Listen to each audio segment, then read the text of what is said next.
mananalo kaya si Hammerman? Kinakabahan din ako. Baka yung Modi yung bumalik dito. Sandali! Tignan niyo yung langit. This can't be good. Baka natatalo na ni Modi si Hammerman.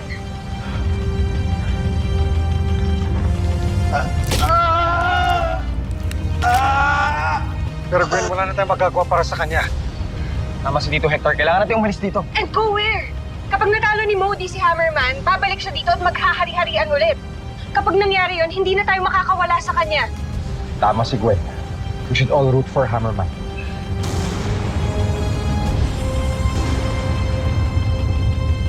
Masakit ba? Yan ang napapala mo, Hammerman. Nagkamali ka ng binangga. Akala mo kaya mo isang Diyos tulad ko. Mises, puntahan mo na kaya si Hammerman. Kaya na namin dito. Tulungan mo si Hammerman. Sige na. Kaya na namin dito. Tara. Tara. Pero wala na akong kapangyarihan. Sino nangarapat sa Mjolnir? Sa isang lampang talunan tulad mo, ang pinakamalakas na hari sa lahat ng mundo.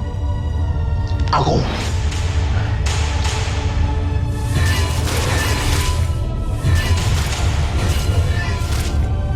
Paano ba yan?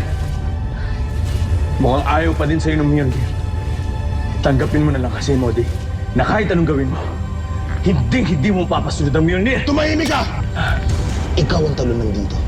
Hindi mo maliligtas ang bayang umaasa sa'yo. Dahil ako ang babalik doon para maging hari. Hindi mo sila basta mapapasunod, Modi. Lalaban at lalaban sila. Hindi sila magpapaalipin sa'yo! Mapatay mo man ako, mapapalibutan ka ng mga taong handang lumaban para sa kabutihan. At maaaring isa sa kanila ang susunod na tagapagmana ng Mjolnir. Pero alam mo sa sarili mo, Modi, na kahit kailan, hindi ka magiging karapat-dapat para sa Mjolnir.